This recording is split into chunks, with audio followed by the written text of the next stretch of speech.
Hello, cook ബുക്കിലേക്ക് എല്ലാവർക്കും സ്വാഗതം. നമ്മളിന്ന് ചെയ്യുന്നത് ഒരു ബീഫ് റോസ്റ്റിൻ്റെ റെസിപ്പിയാണ്.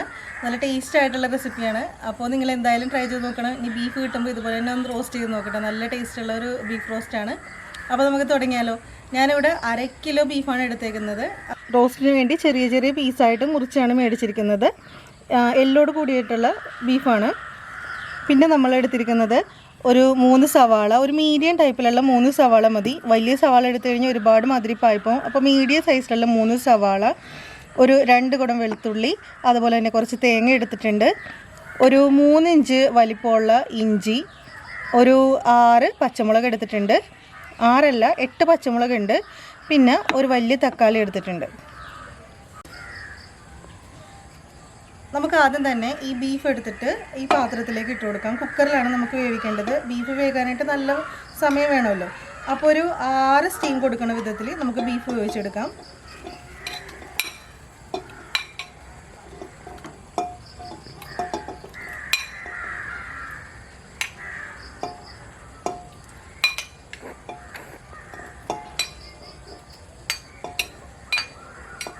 നമ്മളിതിലേക്ക് ഇടുന്നത് ഒരു പട്ടയുണ്ട്, അതുപോലെ തന്നെ ജാതിപത്രി കുറച്ചെടുത്താൽ മതി എല്ലാം, അതുപോലെ ഈ സ്റ്റാർ പോലത്തെ സംഭവമില്ലേ അതൊരു ചെറിയ കഷ്ണം,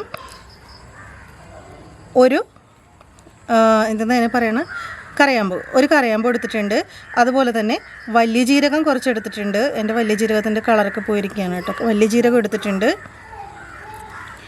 പിന്നെ നിങ്ങളുടെ വീട്ടിൽ സജീരകം ഉണ്ടെങ്കിൽ അതെടുക്കാം കേട്ടോ. നല്ല ടേസ്റ്റാണ്, നല്ല മണമുള്ളതാണ്. അപ്പോൾ നമുക്ക് സജീരകം ഉണ്ടെങ്കിൽ അതെടുക്കാം.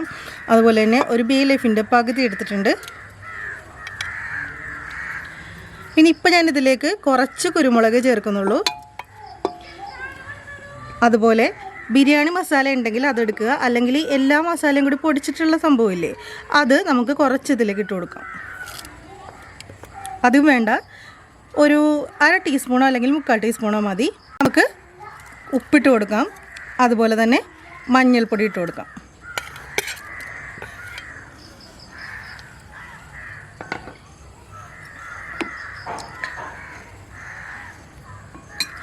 അപ്പോൾ പൊടികളായിട്ട് നമ്മൾ അത്രയും സംഭവം ഇട്ടില്ലേ. ഇനി നമ്മൾ ചേർക്കാൻ പോകുന്നത് ആ വലിയ തക്കാളിയുടെ പകുതിയാണ്. അതുപോലെ തന്നെ പച്ചമുളകിൻ്റെ പകുതി ഇതിലേക്ക് ഇടുക, ഇഞ്ചിയുടെ പകുതി ഇതിലേക്ക് ഇടുക, നമ്മളെടുത്ത എല്ലാത്തിൻ്റെ പകുതി, അതുപോലെ തന്നെ സവാളയും കുറച്ച് വെളുത്തുള്ളിയും. പിന്നെ നമ്മൾ തേങ്ങാക്കൊത്ത് എടുത്ത് വെച്ചിട്ടുണ്ട്, അന്നേരം അത് പറഞ്ഞില്ലായിരുന്നു. അപ്പോൾ തേങ്ങാക്കൊത്ത് മുഴുവനായിട്ട് അതിലേക്ക് ഇട്ടേക്കാം. 3 സവാളയാണ് നമ്മൾ എടുത്തേക്കണത്. അതിലൊരു സവാളയും കൂടി നമുക്ക് ഇതിലേക്ക് ഇട്ട് കൊടുക്കാം. അപ്പോൾ 2 സവാള നമുക്ക് എണ്ണയിൽ വാട്ടാനുള്ളതാണ്. അപ്പോൾ ഇത്ര ഇട്ട് കൊടുത്തു. കുക്കറിൽ 6 സ്റ്റീമോ അല്ലെങ്കിൽ 7 സ്റ്റീം അടിക്കാനുള്ളതാണ്. അപ്പോൾ നമുക്ക് ഒരു 1/2 ഗ്ലാസ് വെള്ളം നമുക്ക് ഇതിലേക്ക് ഒഴിച്ചു കൊടുത്താൽ മതി. ബാക്കി ഇറച്ചിയിൽ നിന്ന് തന്നെ വെള്ളം ഉണ്ടായിക്കോളും. അപ്പോൾ ഇനി നമുക്ക് 6 സ്റ്റീം അല്ലെങ്കിൽ 7 സ്റ്റീം ചെയ്ത് നോക്കാം അല്ലേ. 7 സ്റ്റീം തന്നെ ചെയ്ത് നോക്കാം. ഓരോരുത്തരുടെ കുക്കറിന് വ്യത്യാസം ഉണ്ടാവും കേട്ടോ. അപ്പോൾ ഞാൻ ചോറൊക്കെ ഇതിൽ വേവിക്കുമ്പോൾ ഒറ്റ സ്റ്റീമേ വരാറുള്ളൂ. ഒറ്റ സ്റ്റീമിന് തന്നെ ചോറ് വേകാറുണ്ട്. അപ്പോൾ നമുക്ക് 7 സ്റ്റീം കൊടുക്കാം. അപ്പോൾ ബീഫ് നമ്മൾ വേവിക്കാനായിട്ട് ഇവിടെ ഈ അടുപ്പിലേക്ക് വെച്ചിരിക്കുകയാണ്. നമുക്കപ്പോൾ ഇപ്പുറത്തെ അടുപ്പിൽ സവാളയൊക്കെ വാട്ടിയെടുക്കാം. ഞാനിപ്പോൾ ഒരു 5 മണിയോട് കൂടിയാണ് വീഡിയോ ചെയ്യണത് കേട്ടോ. മിക്കവാറും സന്ധ്യയാവാനുള്ള ചാൻസ് ഉണ്ട്. അപ്പോൾ നമുക്കിതിലേക്ക് വെളിച്ചെണ്ണ ഒഴിച്ചു കൊടുക്കാം. അപ്പോൾ അവിടെ പാലകച്ചിൽ ഇവിടെ കല്യാണം എന്ന് പറഞ്ഞ പോലെ നന്നായിട്ട് ചൂടാകുമ്പോൾ നമുക്ക് ബാക്കിയുള്ള 2 സവാളയില്ലേ അത് നമുക്കിതിലേക്ക് ഇട്ട് കൊടുക്കാം.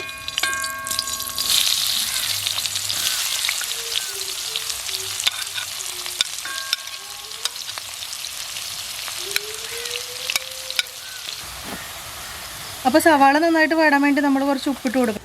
അപ്പോൾ ഞാനിതിൽ ബിരിയാണി മസാലയുടെ കാര്യം പറഞ്ഞായിരുന്നു, അതുപോലെ തന്നെ ബേ ലീഫ് ഇടാൻ പറഞ്ഞു, സജീരകം ഇടാൻ പറഞ്ഞു. അപ്പോൾ ഇതൊക്കെ കിട്ടിയില്ലെങ്കിൽ അതൊന്നും ഇടണമെന്ന് നിർബന്ധമൊന്നുമില്ല കേട്ടോ.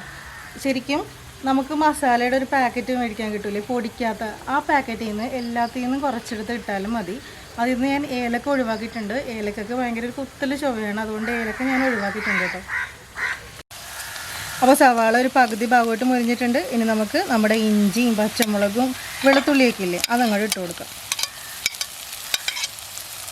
അപ്പോൾ നമ്മുടെ സവാള നല്ല ഗോൾഡൻ കളറായിട്ട് വന്നിട്ടുണ്ട്.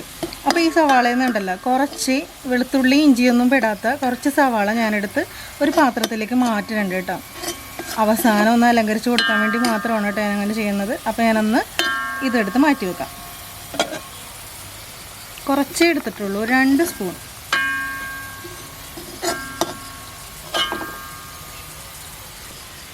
അപ്പോൾ ഇതിലേക്ക് നമുക്കിനി പൊടികൾ ചേർത്ത് കൊടുക്കാം. ഇനി നമ്മൾ ചേർക്കുന്നത് മുളക് പൊടിയാണ്. 1 ടീസ്പൂൺ മുളക് പൊടി, 2 ടീസ്പൂൺ കാശ്മീരി ചില്ലി പൗഡറും കൂടി എടുത്തിട്ടുണ്ട്. അത് നമുക്ക് ഇതിലേക്ക് ഇട്ട് കൊടുക്കാം.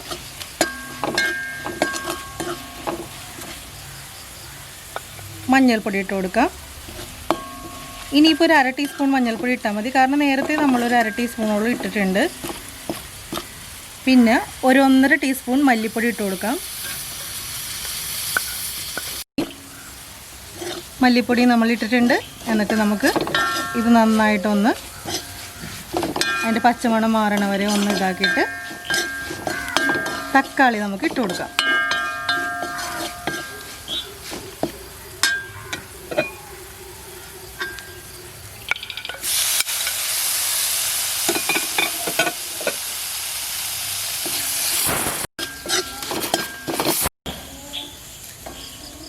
അപ്പോൾ നമ്മുടെ ബീഫ് ചെറിയ അടുപ്പിൽ വെച്ചതുകൊണ്ട് 7 വിസിൽ വരാൻ കുറച്ച് താമസം വന്നിട്ട് അപ്പോഴേക്കും നമ്മൾ ഇരുട്ടായി തുടങ്ങി.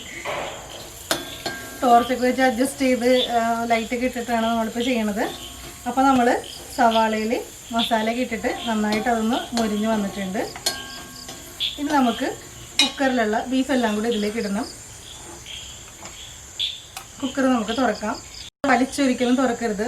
ഈ സംഭവം പതുക്കെ ഒന്ന് വെടിയിച്ചിട്ട് കഴിഞ്ഞാൽ കുക്കർ തന്നെ അതിൻ്റെ എയർ പോയിക്കോളും.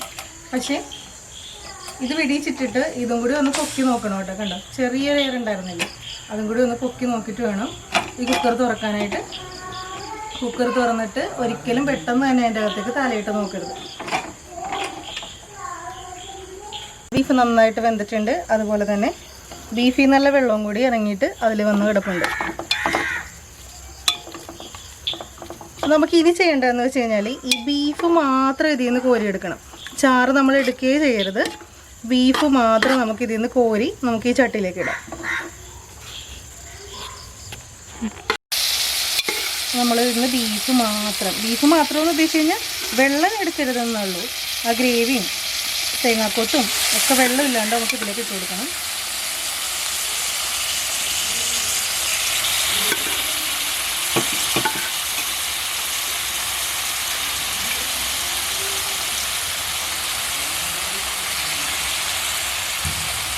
അതുപോലെ ഇത് നമുക്ക് ഈ ഇലയെടുത്ത് നമുക്ക് മാറ്റിയേക്കാം.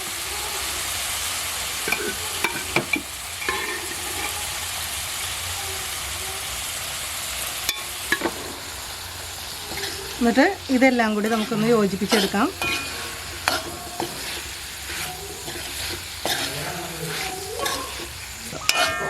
ഇനി നന്നായിട്ട് ഈ മസാല ഇതിലോട്ട് പുരട്ടി എടുക്കുക.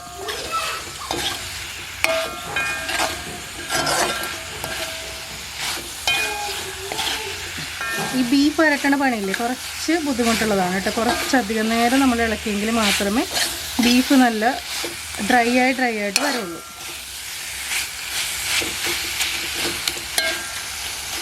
അതുപോലെ ബീഫ് വേവിച്ച് വെള്ളം കുറച്ച് നമുക്ക് ബാക്കിയില്ലേ, അത് നമുക്ക് കളയണ്ട എന്നുണ്ടെങ്കിൽ ഈ കുക്കറിൽ തന്നെ അത് വെച്ചിട്ട് ഒന്ന് പറ്റിച്ചെടുക്കുക. നന്നായിട്ട് പറ്റിച്ച് 1 സ്പൂണോ 2 സ്പൂണോ മാത്രം ആക്കി എടുക്കാം.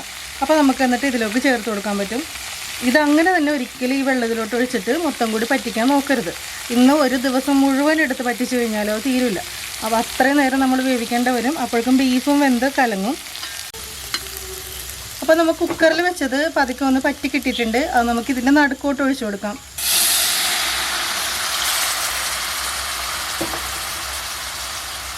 നടുക്ക് സ്ഥലം ഉണ്ടാക്കിയിട്ട് വേണം ഒഴിക്കാനായിട്ടോ. ഇതെല്ലാം കൂടി കൂട്ടരുത്.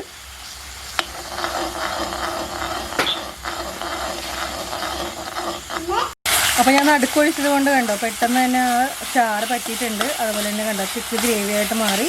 ഇനി നമുക്ക് എല്ലാം കൂടി ഒന്ന് യോജിപ്പിച്ച് കൊടുക്കാം.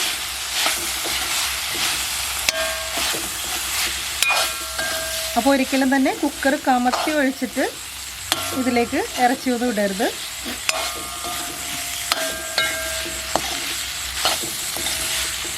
കുറച്ച് വെളിച്ചെണ്ണ ഒഴിച്ചു കൊടുക്കാം.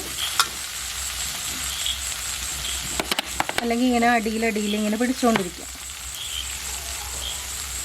അതുപോലെ ബീഫ് ഇങ്ങനെ വരട്ടാനാണെങ്കിൽ നല്ല കനമുള്ള ചട്ടി തന്നെ എടുക്കണം കേട്ടോ. അപ്പോൾ 2 ടേബിൾ സ്പൂൺ വെളിച്ചെണ്ണ ഞാൻ ഇതിട്ട് ഒഴിച്ചിട്ടുണ്ട്. അപ്പോൾ നമുക്കിത് എത്രത്തോളം വരട്ടണമെന്ന് വെച്ച് കഴിഞ്ഞാൽ അത്രത്തോളം ഇതായിട്ട് വരട്ടിയെടുക്കണം കേട്ടോ. ചില ആൾക്കാർ ഇത് വരട്ടി ഇറച്ചി മാത്രമായിട്ട് എടുക്കാറുണ്ട്. ഇറച്ചിയും കുറച്ച് ഗ്രേവിയും കൂടി പൊതിഞ്ഞിരിക്കണ വിധത്തിൽ എടുക്കാറുണ്ട്. അപ്പോൾ നമ്മൾ ഇതിൽ പ്രധാനപ്പെട്ട ഇൻഗ്രീഡിയൻസ് ഇപ്പോഴും ഇട്ടിട്ടില്ല കേട്ടോ. അപ്പോൾ നമുക്കിനി അടുത്തായിട്ട് 2 പ്രധാനപ്പെട്ട ഇൻഗ്രീഡിയൻസ് ഇടാം. അതിലൊന്ന് നമുക്ക് കടയിൽ നിന്നൊക്കെ മേടിക്കാൻ കിട്ടുന്ന മീറ്റ് മസാല ഉണ്ടല്ലോ, അത് ഒരു 1.5 ടേബിൾ സ്പൂൺ ഇട്ട് കൊടുക്കാം.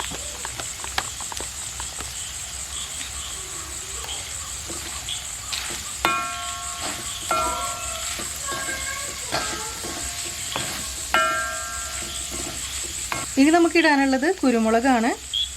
രണ്ടാമത്തെ സ്പെഷ്യൽ ഇൻഗ്രീഡിയൻറ്റ് കുരുമുളകാണ്. അപ്പോൾ പൊടിച്ച് വെച്ച കുരുമുളക് നമുക്ക് ഒരു 1/2 ടീസ്പൂണിലേക്ക് ഇട്ട് കൊടുക്കാം.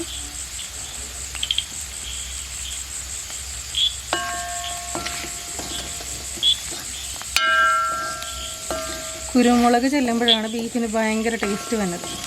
അപ്പോൾ ആ കുരുമുളകിൻ്റെയും മസാലയുടെയും ആ പച്ച ചുവ ഒന്ന് മാറാൻ വേണ്ടി ഒരു 2 മിനിറ്റ് നമുക്കിതിങ്ങനെ ഇളക്കിക്കൊണ്ടിരിക്കണം. അങ്ങനെ നമ്മൾ മാറ്റി വെച്ചിരിക്കുന്ന ആ സവാള ഉണ്ടല്ലോ, നമ്മൾ ആദ്യം വറുത്തിട്ട് ഒന്ന് അലങ്കരിക്കാൻ വേണ്ടി മാറ്റി വെച്ചിരിക്കുന്ന ആ സവാള നമുക്കിതിലേക്ക് ഇട്ട് കൊടുക്കാം. അതിൻ്റെ ഒപ്പം തന്നെ ഒരു 2 തണ്ട് വേപ്പില ഇട്ട് കൊടുക്കാം. മല്ലിയിലും പുതിനയും കൂടി ഉണ്ടെങ്കിൽ അതും കൂടി ഇട്ട് കൊടുത്താൽ നല്ല ടേസ്റ്റ് ആയിരിക്കും കേട്ടോ. അപ്പോൾ നമുക്ക് ഇത്രയും ചെയ്യാം. ഈ ലോക്ക്ഡൗണിൻ്റെ സമയത്ത് മല്ലിയിലും പുതിനയിലൊന്നും കിട്ടാനില്ല.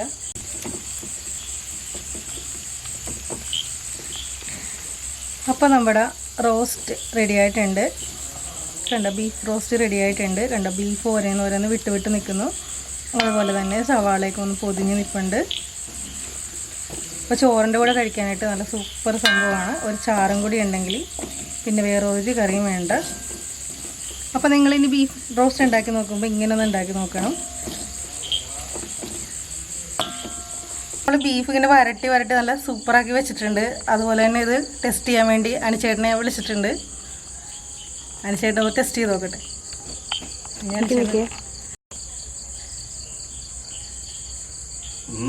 നന്നായിട്ടുണ്ട്.